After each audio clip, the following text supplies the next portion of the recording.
En RCR presentamos Hablemos de Políticas Públicas. Entrevistas, comentarios y el análisis especializado sobre los diseños, gestión y la evaluación de las políticas públicas en el país. Con la conducción de Gustavo Nakamura. Hablemos de Políticas Públicas.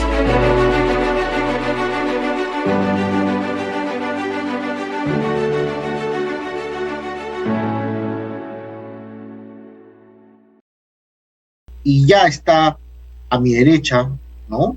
Siempre a la derecha, lo voy a fastidiar, está nuestro amigo Santiago Carranza Vélez.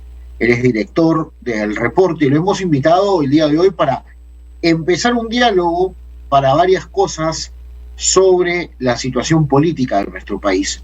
Estamos próximos a un 28 de julio, se va a cumplir un año de la presidencia del señor Pedro Castillo Terrones, palabra de maestro, más conocido como palabra de maestro, o no más pobre según un país rico.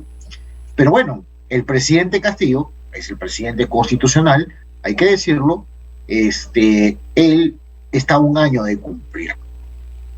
Lo que es cierto hasta ahora es que cada vez hay mayores indicios del señor Castillo. Hoy día la Fiscalía ya abrió nuevamente el caso para investigarlo, porque habían cerrado, y va a un proceso sobre los que ya sabíamos qué pasa. Bueno, tenemos un poco de esto en el transcurso de la entrevista con Santiago, la conversación, irán pasando algunas imágenes también de las portadas y de los medios de comunicación, cómo se han ido hablando de diversas cosas. Eso con respecto al presidente Castillo, que quiero hablarlo en un segundo momento, porque creo que hoy el foco de atención, y en estos días, tanto el día viernes como lunes, como el día sábado, domingo y lunes, definitivamente hasta la hora que 10 de la mañana se cierren las listas de la mesa directiva, el foco va a estar en la avenida Bancay. Definitivamente ahí, en Pasos Perdidos, ahí en el hemiciclo, en el Congreso de la República, será el lugar donde se está jugando, no sé si los últimos minutos a favor de la democracia o los últimos minutos donde nos estamos jugando un país que está en vilo en este momento por lo que se viene. Santiago, ¿cómo estás? Buenas tardes. Quisiera conversar contigo primero sobre esto, sobre la elección de la mesa directiva. ¿Qué información tienes? Porque yo sé que no tienes tus informantes. A mí me han dicho que te han visto por Pasos Perdidos. No eres Chinchay, el de Canal N, pero bueno, estás ahí cerca, has escuchado cómo va la cosa. ¿Cómo estás primero de salud? Y segundo, ¿cómo analizas este panorama? Hola Gustavo, muchas gracias por la invitación. En realidad estoy bien y en cuanto al panorama, yo creo que se está produciendo un poco lo que denunciábamos en las anteriores invitaciones, ¿no?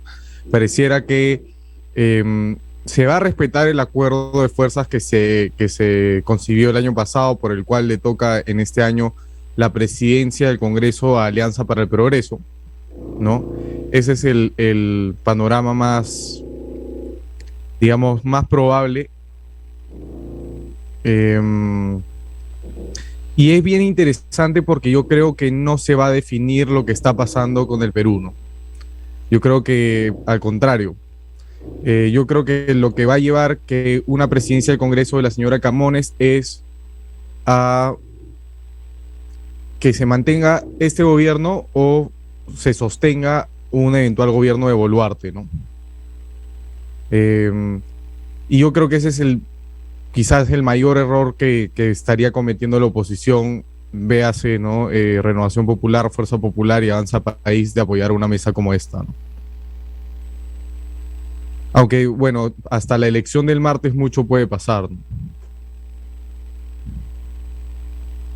¿Tú crees, Santiago, entonces que todo hace indicar, porque ya hace una hora, un poco más de una hora, el vocero de Renovación Popular ha dicho: no vamos a presentar una candidatura a la presidencia, concretamente la doctora Gladys Echaíz? Eso hace indicar que ceden el paso a la candidatura de APP, que es que estaba entre el señor Sologuana y la señora Lady Camones. Hoy la señora Lady Camones ha quedado como única candidata de APP, que es del bloque democrático, como se llamaba en ese momento, ¿no? Y el acuerdo que se había tenido en ese pacto de que este segundo año le correspondía a Alianza para el Progreso. Ahora, algunos medios de comunicación, concretamente algunos periodistas, han mencionado que la presencia de la señora Camones, por un lado, y por el otro lado, la presencia del señor Acuña, prácticamente lo que hacen es que vamos a tener a dos, prácticamente se va a elegir entre dos candidatos. Si esas son las dos candidaturas, no se sabe. Estamos viernes, todavía estamos muy frescos, el fin de semana puede pasar cualquier cosa. Dos candidatos que en el fondo son de Alianza para el Progreso. En el fondo son dos candidatos del señor César Acuña, porque nadie cree esa bronca entre el hermano, entre los dos hermanos, ¿no? Nadie les cree. Bueno, los que crean, la verdad que creo que no están viven en, no sé, Marte, pues, ¿no? Pero bueno. No, Gustavo, pero hay que decirlo, porque muchos de los periodistas más importantes del país les hacen caso y creen en todas las versiones oficiales de los políticos, ¿no? En la República se han creído completamente que la pelea entre Héctor y César Acuña es real, cuando cualquier persona con el más mínimo nivel de análisis se puede dar cuenta que es una pelea para tentar la presidencia del Congreso a través de las dos grandes vertientes que hay en el Congreso, y además para intentar presentar a la señora Camones como alguien más moderado, alguien más cercano a la oposición, cuando, según la información que yo manejo, en verdad es pro gobierno, por más de que haya sido en su momento candidata por el fujimorismo, ¿no? Que es algo que hace dudar a muchas personas de los miembros de la oposición sobre si es en realidad o no pro gobierno, ¿no? Pero creo que más allá de hablar de esa señora en específico, lo que tenemos que pensar es los escenarios a futuro que se pueden dar y la importancia de la presidencia del Congreso en una situación como esa, ¿no? Tener a una persona que no ha apoyado las vacancias presidenciales, por ejemplo, me parece que es sumamente peligroso, ¿no? Y sobre todo apoyar a un partido que está completamente hermanado con el gobierno de Pedro Castillo. Está hermanado hasta tal punto que la hermana de Pedro Castillo está como candidata a regidora en el distrito de Anguía, en Cajamarca, por el partido de Acuña, ¿no? O sea, el hermano de Acuña se pasa a la izquierda, al sector de Pedro Castillo, y la hermana de Castillo postula con Alianza para el Progreso, ¿no?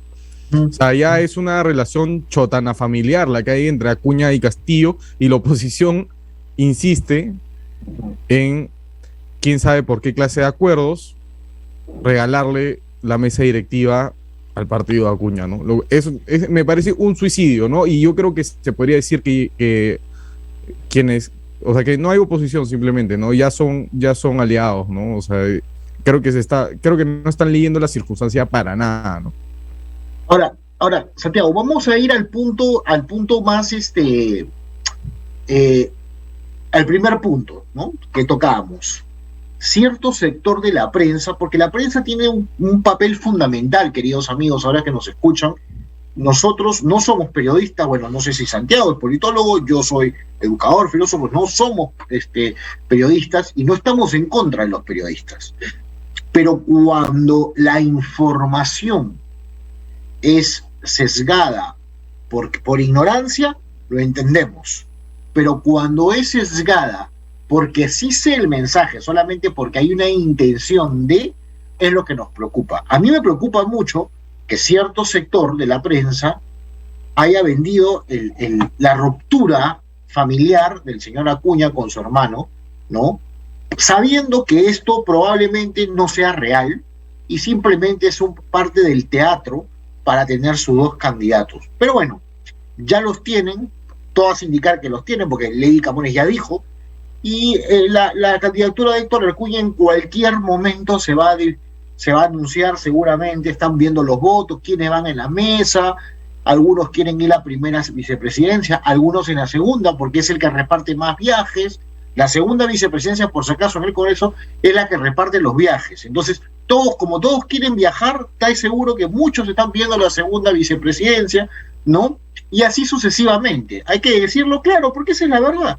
Entonces, porque algunos de ellos, los congresistas, señores congresistas, con todo respeto, algunos de ustedes nunca han viajado de repente a otro país, porque bueno, pues no se dio las circunstancias.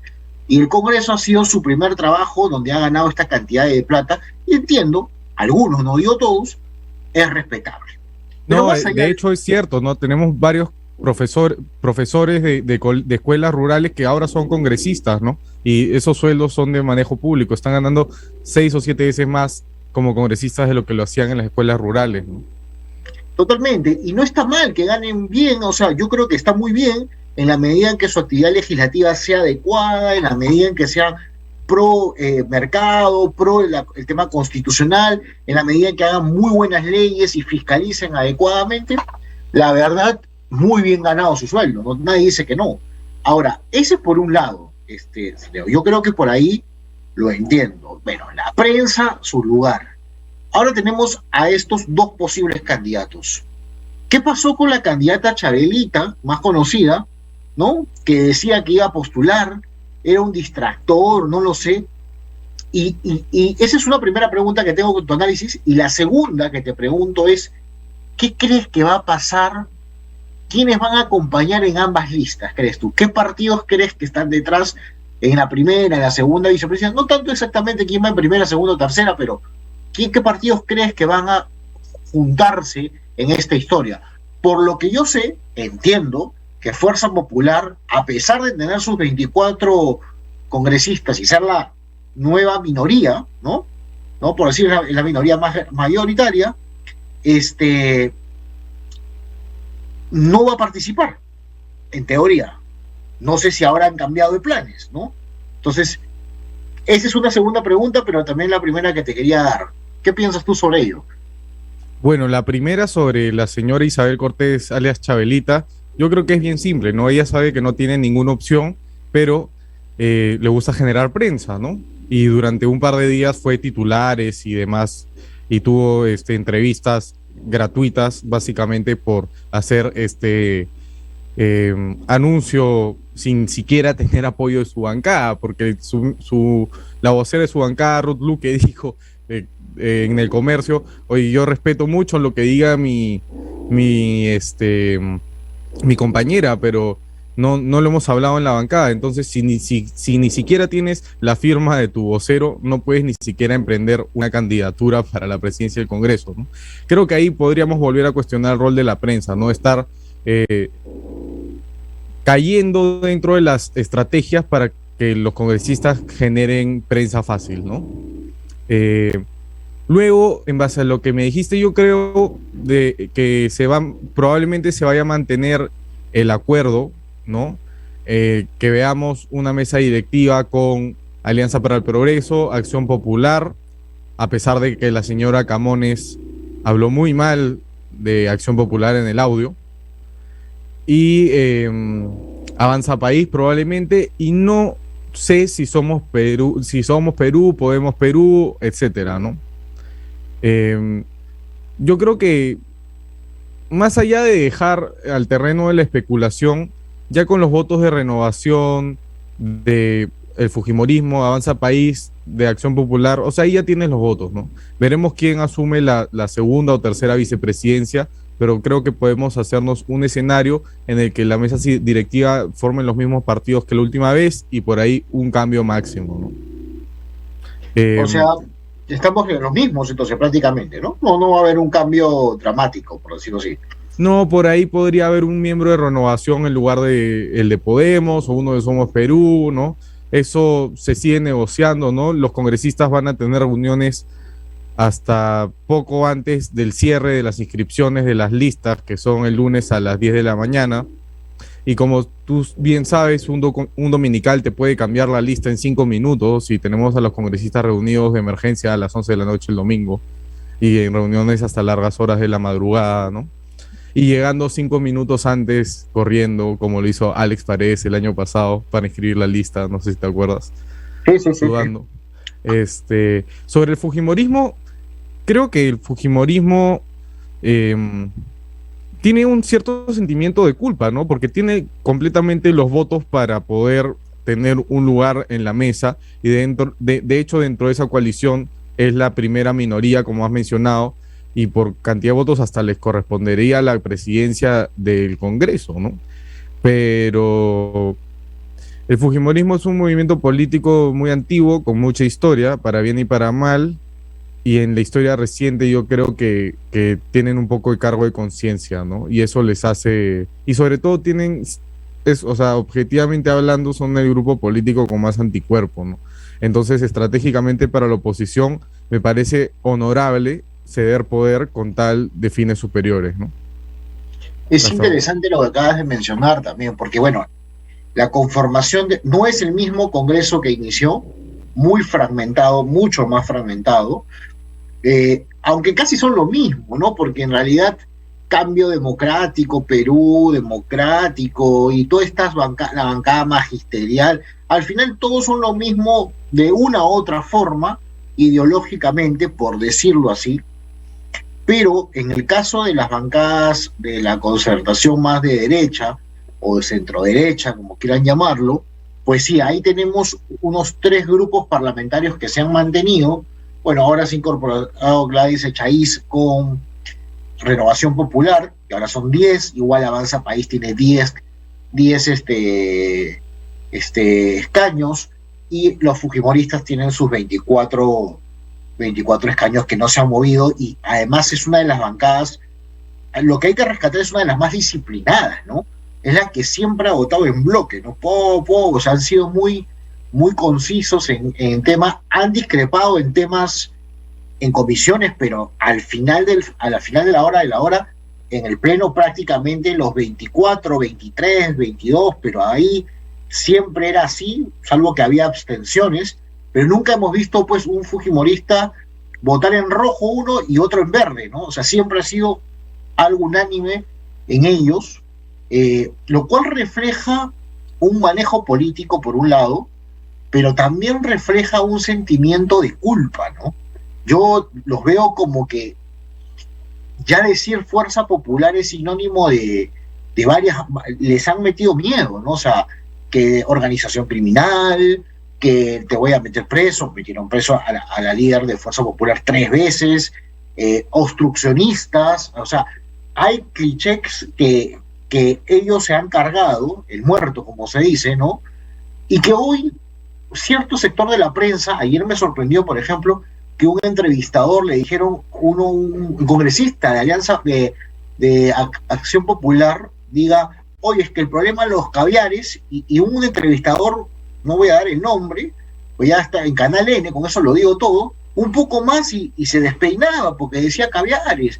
No, ¿cómo vas a etiquetar a la gente? ¿No? No es posible. Bueno, y los fujimoristas han recibido todo esto durante este tiempo, y yo percibo que ese mea culpa los tiene pues encima, ¿no? Y por lo tanto no participan, ceden la mesa directiva, ceden el cupo, basta que sea la Comisión de Constitución, nomás espero que no lo hagan, pero bueno, a este paso van a ceder y el próximo año ceden también sus escaños, pero no lo sabemos, pero sí hay una sensación en parte de ellos. Entonces, prácticamente a este momento del día tenemos un pronóstico de 2 listas. Eso es correcto. La lista de Héctor Acuña, por confirmar, y la lista de la señora Lady Camones. Vamos a ver qué pasa. Tú lo has dicho, si el domingo sale algún reportaje, algún periodicazo, algo, un audio o algo, puede ser que las cosas puedan cambiar y al final tengamos una configuración distinta. Ahora, Gustavo, antes de salir de ese tema, me gustaría mencionar que mucho de las acciones más efectivas que han venido de la oposición en contra del gobierno, precisamente han venido de Constitución y de Fiscalización, las comisiones me refiero, ¿no? Presididas por Patricia Juárez y Héctor Ventura, ¿no? Entonces, si bien el fujimorismo tiene cierto halo negativo, hay que reconocer que también pueden ser eficientes en otras cosas, ¿no? Y han sido de lo más eficiente en el Congreso con respecto a esas 2 comisiones. Interesante. Entonces, vamos a ver, esta es la situación del Congreso de la República, ya ahí para ir cerrando y entrarnos a a las declaraciones del presidente Castillo? ¿Qué crees que pase con el Ejecutivo? Ahí especularemos un poco por dónde creemos que va a ir el mensaje de la Nación del 28, si es que habrá mensaje, bueno, ya sabemos que va a leer, ¿no? Pero está claro, o sea, alguien le está armando el discurso ahorita, eso ya no me sorprendería, ¿no? Por si acaso, ninguno de los que estamos acá le estamos haciendo el discurso al presidente, pero igual, ya le están haciendo al presidente seguro su discurso, en fin. Esto es lo que va a pasar con el Parlamento, salvo hay algún cambio significativo. ¿Qué crees que viene después de la elección de la mesa directiva? ¿Tú crees que la acusación de Dina Boluarte prospere? ¿O eso crees que va a dormir el sueño de los justos? ¿O no llegará ni siquiera a los votos de la comisión permanente y algo más? Y bueno, quedó una buena anécdota y todos estamos felices porque todos tenemos chamba. Bueno, pero eso es mentira. El país está con niveles de desempleo muy altos y en general estamos enfrentando una crisis alimentaria, ¿no? Y la inflación galopante, ¿no? Así que si los políticos se siguen encerrando en que ellos sí tienen chamba, peor les va a ir, ¿no? Pero bueno, esa no fue la pregunta. La pregunta es, ¿qué va a pasar con la inhabilitación a Boluarte en base a la elección de la mesa directiva? Sí. En ese sentido, yo creo que claramente está en el congelador esa inhabilitación, ¿no? Claramente está en el congelador. Esto era muy claro, ¿no? Era la inhabilitación a Boluarte no es un capricho de la oposición, no, está en base a un informe de Contraloría que dice algo muy simple: los ministros de Estado no pueden participar en otra institución, sea pública o privada. Como parte de su directorio no pueden ejecutar absolutamente nada, con excepción de ser congresistas. El único otro trabajo que puede tener un ministro es ser congresista o profesor ad honorem, ¿no? Hasta si escriben columnas de opinión no se les puede pagar. Entonces, la Contraloría dijo, la señora Boluarte ha firmado documentos como presidenta del Club Departamental Apurímac, mientras que es ministra. Es súper simple. Has violado de una forma súper simple la Constitución. Entonces eres una infractora constitucional. Por ende, el Congreso tiene que inhabilitarte 10 años, ¿no? Sí. Tal cual. Eso, y puedo decir, ¿no? Pero no lo hizo gestiones. Ojo, él hizo gestiones con la Municipalidad Metropolitana de Lima.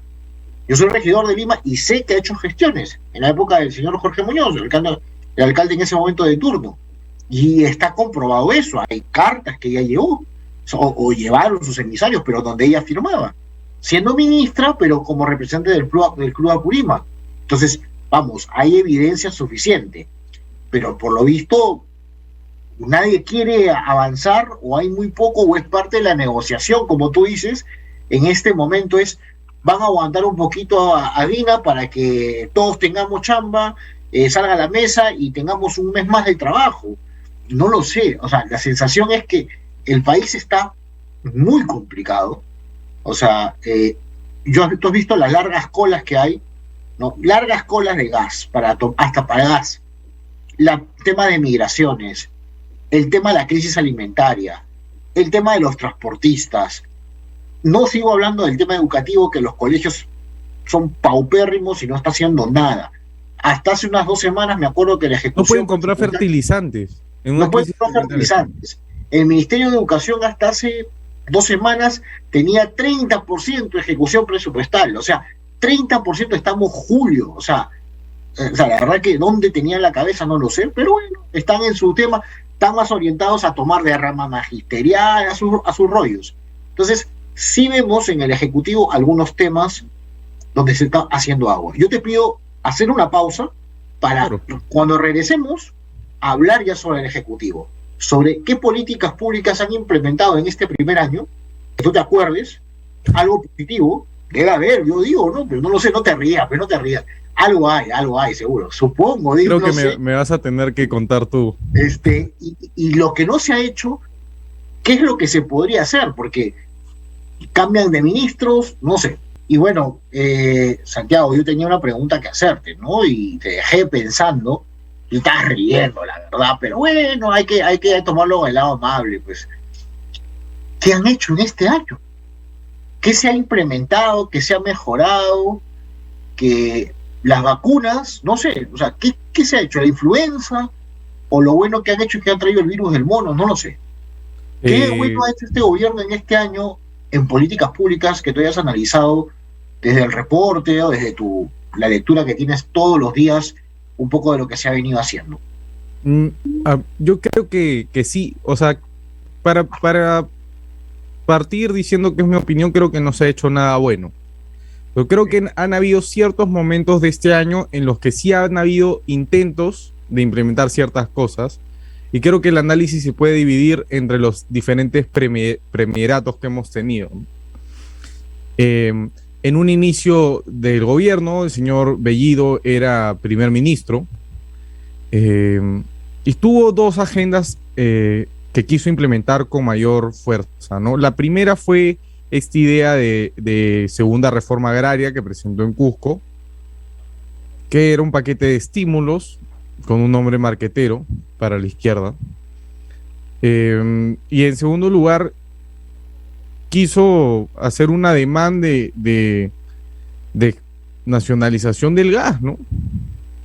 Pocos días antes de caer fue a dejar a la empresa de camisea le fue a dejar una carta, ¿no? Por demás.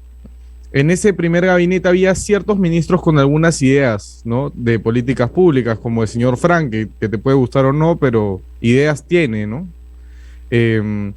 Quiso hacer una reforma tributaria porque le picaba el ojo y algo más, porque veía gente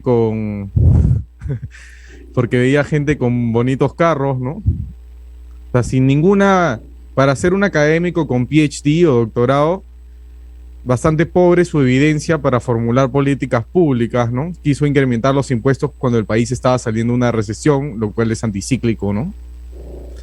En cuanto a crecimiento económico, en cuanto al tema de crecimiento económico, recuperación de fuerzas laborales. Luego también Franque coincidió en el segundo tiempo con la señora Mirta Vázquez. La señora Mirta Vázquez no pudo hacer la gran cosa, pero dejó de manifiesto su actitud o su mentalidad antiminera, cerrando la mina de los Hochschild y no renovando convenios de exploración, entre otras cosas. Y luego otra política que me parece, en verdad todas las que he dicho me parecen dañinas para el país, ¿no?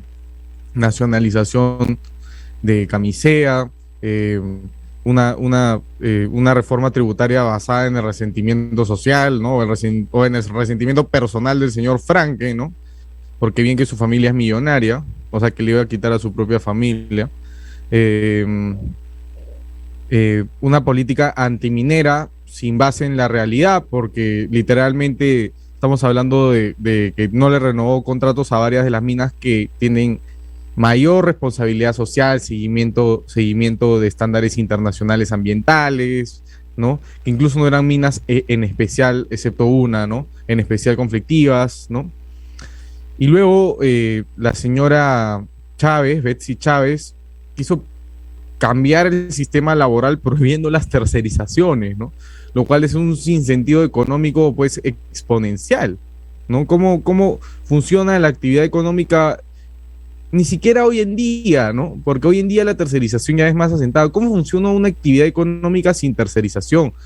O sea, es una sin razón, es una invitación a amplios sectores de la micro, mediana y pequeña empresa a la informalización, ¿no? Porque la gran empresa tampoco es que pueda soportar todo el costo de las planillas, ¿no? Es un gobierno en el que no se han tomado medidas de políticas públicas en base a evidencia, y yo creo que en ese sentido sí han habido digamos, sí se le ha podido parar a través de diversos medios. Ahora bien, el presidente Castillo sí ha tenido ciertas actitudes en sus políticas públicas, ¿no? Lo que acaba de hacer, no sé si llamarlo una política pública en sí, pero por lo menos un decreto legislativo, o un decreto supremo, perdón, o sea, su política educativa se basa en darle poder a su sindicato, ¿no? Entonces, en ese sentido, quiso cambiar el poder la conformación del directorio de la rama magisterial en lo que yo puedo considerar, yo creo que se puede considerar hasta una ruptura del Estado de Derecho, porque la rama magisterial desde el año 82, si no me equivoco, es una empresa privada y un gobierno no puede a través de una norma meterse en el funcionamiento del directorio de una empresa privada, ¿no? El gobierno puede regular los productos, puede regular diversas cosas, pero no puede decir quién se sienta en tu directorio, ¿no?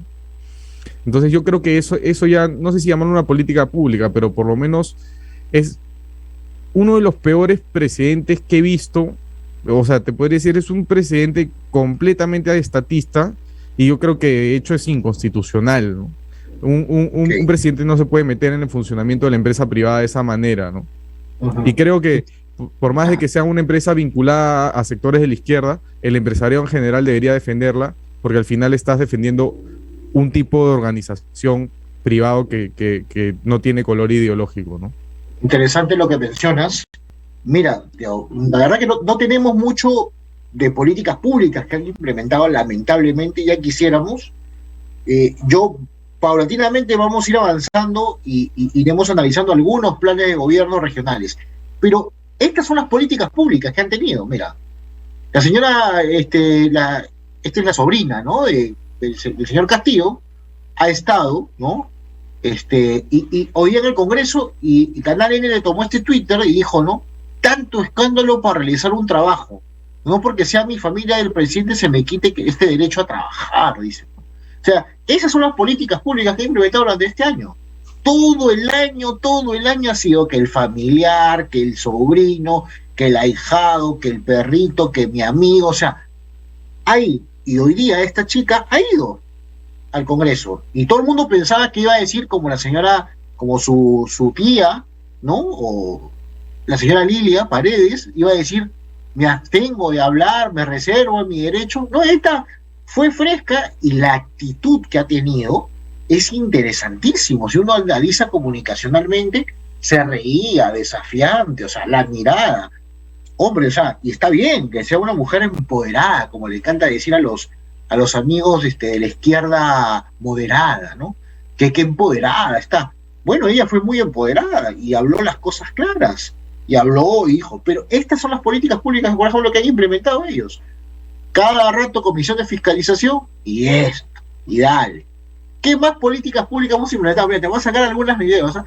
El Congreso, mira, esta es una política pública del Congreso, ya, para que no nos digan solamente del Ejecutivo.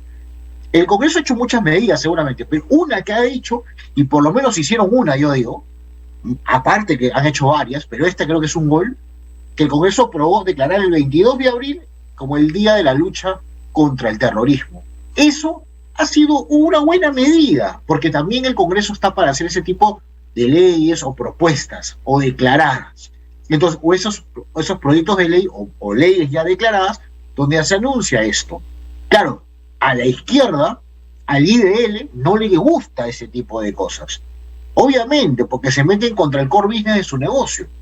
Pero esa es la realidad. O sea, estas son políticas públicas que se han implementado. Mira, por un lado escándalo, por otro lado han hecho algo contra la lucha contra la corrupción. Y eso está bien. Y eso está bien, es válido, y lucha contra el terrorismo, perdón. Y es válido. Pero tenemos otras imágenes, para que después ya tú nos comentes. Mira, por ejemplo, otra política pública que se ha implementado, el ministro del Amor que le dijo niño al congresista, ¿no? Que todo el mundo se acuerda de eso. ¿Qué es lo que ha dicho nuestro querido amigo? No es un héroe, ¿no? Ni este señor Villaverde, ni este señor Mariano González son héroes, pero en Exitosa, Lucas no nos parece tan simpático, pero bueno, lo tuiteamos, hemos tomado un screenshot de esto y sale. Uno de los grandes errores de la derecha ha sido maximizar a Vladimir Cerrón, dice este. Se le salió lo caviar a este señor. Porque claro, la culpa le está echando ¿a quién? A la derecha de que Vladimir Cerrón sea todopoderoso. Los únicos culpables que Vladimir Cerrón esté acá, o gran parte de culpables, es ellos, justamente, los dignos. ¿O no es así? Pero claro, esas son políticas públicas Durante todo el año que hemos visto, en vez de ver que se reactivó la economía, hubo préstamos, se construyeron, no sé, pues 1000 escuelas, 500 escuelas, ¿no? No, no, eso es. El ministro del Amor echándole la culpa a la derecha. Otra política pública, creo que por ahí creo que me pasé, es esta, pues, ¿no? La del Diario Expreso, ¿no? Sagasti, ¿no?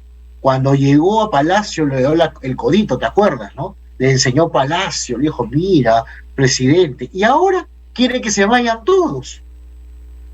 No, hay que respetar el derecho constitucional, la constitución, el equilibrio de poderes, la reforma política, la gran reforma política que su amigo Tuesta lo hizo, y ahora sí, adelanto elecciones. ¿Por qué quieren adelantar las elecciones tanto estos señores? ¿Por qué quieren que se vayan todos? Porque es impopular, he escuchado a sus opinólogos y a ciertos periodistas. El Congreso es impopular y el Ejecutivo es impopular. Pero cuando estaba Mirta Vázquez, ¿eran impopulares o no? No. ¿Por qué? Porque tenían chamba, señores. Porque estaban en las consultorías del Estado, estaban trabajando y por tanto, esto, se resumía a esto. Ahora no, hay que sacarlos. Es ingobernable la corrupción que hay. ¿Este señor no avaló el gobierno del señor Castillo? Estas son las políticas públicas que hemos implementado durante este año. Y la gente por eso está harta. No sé si hay alguna más, si no lo dejo ahí y te pregunto ahí para tu comentario. Bueno, lo último es el tema de la fiscalía, que la fiscalía ahora está persiguiendo al presidente, pues. O sea, la imagen que damos internacional es de vergüenza, ¿no? Un presidente no tiene ni un año, va a cumplir un año, y ya lo están investigando. O sea, eso nos refleja cómo estamos, ¿no? Esas son las políticas de hoy día. Casi todas estas tweets son de hoy día. Esas son las políticas públicas que hemos estado implementando en este año. No hay nada. No han hecho nada por el ciudadano. Lo único que han hecho es que tengamos que hacer cola para ir a migraciones. Han hecho que ahora pagamos más las cosas, que la luz, bueno, no tanto, pero el pan, el pollo, ¿no? Pero ¿para qué tanto comes pollo? Come atún, pues, ¿no? ¿Te acuerdas? Comen otras cosas. ¿Sí? Ya, esas son las políticas públicas que hemos implementado, Santiago. ¿Eso es política pública? Bueno, ¿qué opinas tú sobre eso? Ahí te dejo algunas imágenes que he dejado hoy, para que se vean cómo está nuestro país, señor. Bueno, cuando estudié ciencia política y llevé mi curso en mi primer ciclo de política pública, se discutían muchas definiciones en muchos lados del mundo sobre qué son las políticas públicas, y era un debate súper rico, pero no creo que lo que acabamos de ver incluya dentro de la definición de ninguna política pública lo que hace este gobierno, ¿no? Esto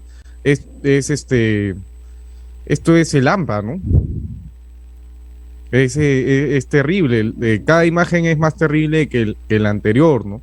Lo primero que mostraste sobre la sobrina es terrible, porque una rápida lectura del artículo, no sé, el artículo 13 al 18 de la Ley de Contrataciones del Estado, te especifica en qué circunstancias y en cuáles no un familiar de autoridad puede contratar o no para el Estado, y esa señora claramente está haciendo un lobby ilegal, ¿no?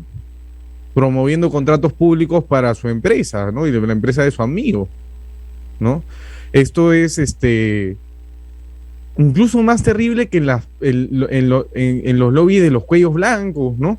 Porque, o sea, es bastante más terrible que el Club de la Construcción, porque si bien sí se ha demostrado y aún ciertas responsabilidades penales en esos casos, acá encima es familiar, ¿no? Estás haciendo lobby con tu familia. Uh-huh. Estás mandando a tu hija putativa, a tu hija de cariño, como es la cuñada del señor Castillo para el presidente, a hacer lobby. Uh-huh. Y encima enfrente a la comunidad, sin empacho alguno, ¿no? Uh-huh. Bueno, creo que eso es una conchudez. Y luego lo que hemos visto en las demás imágenes también es terrible, porque te das cuenta que literalmente son bandas delictivas. Se eligió una banda delictiva, ¿no? Y creo que para volver sobre el tema del terrorismo, más bien del fujimorismo, perdón, los fiscales del caso Lavallato pusieron epítetos muy fáciles sobre los partidos políticos, ¿no? Les comenzaron a llamar organizaciones criminales por temas que yo creo, hasta hoy en día que son faltas administrativas, como lo de los cócteles, etcétera, ¿no? Y cuando llega la verdadera organización criminal, ya nadie hace nada. Ni siquiera el gobierno de Castillo ni siquiera es una organización criminal, no es una desorganización criminal. No es ya literalmente una banda pues de inexpertos, ¿no? Es bien trágico lo que ha pasado con el Perú, ¿no? Sobre lo que por ahí hablar más de políticas públicas, Sí. O en general de efectividad del Congreso, el proyecto declarativo del 22 de abril como Día de la Lucha contra la Corrupción sí es interesante, ¿no? Porque te demuestra que los proyectos declarativos pueden sí ser buenos, ¿no? Porque lo que estás haciendo es reconocerle a héroes de la democracia como los Chavín de Huántar, ser como los portaestandartes de la lucha contra el terrorismo, es reconocerle a héroes del Perú un lugar en nuestra historia, ¿no? También a veces nos hacen perder horas a los peruanos por el día de la aceituna, ¿no? Sí, claro. Que me imagino que le interesará a los productores de la aceituna, pero que todos los peruanos estemos escuchando 2 horas un debate sobre eso. Sí, la verdad que una de las cosas que he aprendido en este tiempo que he estado de regidor, porque tú sabes que en el Consejo Metropolitano, en los consejos regionales también existe eso, ¿no? Las mociones de saludo, ordenanzas en el caso de la gestión municipal, pero también saludos o proyectos de ordenanza saludando ¿no? Entonces, lo que hemos determinado en esta gestión, por ejemplo, en los últimos tiempos, es cuando es un tema declarativo, simplemente el proponente habla unos 2 minutos y se vota todo en bloque, hermano. Se acabó. En 20 minutos se acabó el show de esa historia. Y next, a otras cosas más importantes. Yo creo que hay mecanismos, ¿no? Pero claro, suena bacán, pues 2 horas debatiendo sobre la importancia de que la aceituna verde o la aceituna roja o la aceituna morada, o sea, eso no es, pues, ¿no? O sea, pero bueno, es cierto, tenemos mucho de esto, lamentablemente. Ahora, ya para finalizar el programa, Santiago, y este análisis, ¿qué esperas de 28 de julio del mensaje? Un primer análisis, ¿eh? No te vayas de boca porque sabemos que vamos a tener después otros mecanismos para seguir conversando sobre lo que va a pasar el 28. ¿Qué esperas del 28? ¿Esperas algo?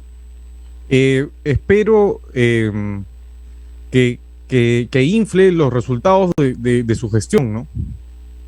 Seguramente escucharemos una media hora del discurso sobre los grandes logros en políticas públicas del presidente durante este año, elegirá lo que le conviene, anunciará nuevas políticas públicas también, como es usual. Y no quiero entrar al terreno de la especulación sobre si va a presentar una cuestión de confianza, sobre si va a cerrar el Congreso, etcétera, ¿no? Creo que son las autoridades las que se tienen que preocupar por eventuales temas de ese calibre y no estar sobrealertando a la población por cosas que aún no están claras que vayan a pasar o no, ¿no? Eso básicamente, creo que se va a tirar flores, ¿no? En ese discurso. Y va a decir probablemente cosas que el periodismo a través de la corroboración de datos va a tener que confirmar. Interesante lo que mencionas. Yo creo que va a decir mucho, va a hablar mucho de repente, y dirá un poco de lo que quiere hacer. Yo no creo que llegue ni vacancia ni nada, algo grave para que no llegue a 28. El presidente Castillo llegará a 28, entrará a 28 al Congreso como si nada estuviera pasando. No sé si habrá manifestaciones, si lo hay, la gente está en toda la libertad de hacerlo, pero más allá de eso, y sentados los congresistas y que dé su mensaje, y que por ahí puede haber algunos, algunas arengas o un intercambio de palabras, a lo mejor. Más allá de eso, no se espera. Ese será el show que vamos a ver el día 28. Y tendremos un año. No, felizmente no va a haber juramentación de nuevos ministros. ¿Te acuerdas el año pasado que creo que pasó ¿a qué hora era? ¿A las 12 de la noche, 11 de la noche? Casi 12 de la noche juramentaron. nadie quería ser ministro, me acuerdo claramente porque estaba encerrado, porque estaba con el COVID, ahí me dio la Delta, me acuerdo, es la famosa Delta, dice, estaba tirado escuchándolo, más me subía la fiebre cada vez que pasaba esto, pero no esperamos nada, yo particularmente no espero nada, y creo que muchos peruanos, como nosotros, poco esperan de lo que vaya a pasar. Ojalá que haya una solución pronta a esta situación que estamos viviendo, pero parece que todavía tenemos para rato. Bueno, Santiago, el tiempo nos ha ganado. Muchísimas gracias por darte el tiempo hoy a hacer este análisis tanto del Congreso como del Ejecutivo de la situación. Ya te iremos invitando y sabemos que poco a poco vas a estar con nosotros colaborando en este espacio también para difusión de las ideas que defendemos, porque estamos en democracia aún y podemos hablar sin ofender a nadie, pero hablar con la verdad y dar nuestro punto de vista, porque para eso está el Estado de Derecho, y así como otros pueden votar a favor o en contra de una cosa o de otra forma, o opinar de una cosa distinta a nosotros también tenemos un espacio para poder mencionarlo, sin falta de respeto y sin levantar calumnias, porque en eso no consiste la labor también periodística o la labor de difusión de ideas. Así que muchísimas gracias, Santiago. No, gracias a ti, Gustavo, y a tu audiencia. No quiero dejar la oportunidad de invitarlos a seguir el diario El Reporte en redes sociales para que se suscriban a nuestros contenidos que llegan de forma gratuita, ¿no? Entonces, ya saben, pueden entrar al diario El Reporte, está en la web, hay un canal de YouTube y también tiene la opción de que entre por WhatsApp o el canal de del canal también de Telegram que tienen ustedes. Así que Así es. muchísimas gracias, Santiago, ha sido un placer y gracias a todos ustedes, queridos amigos.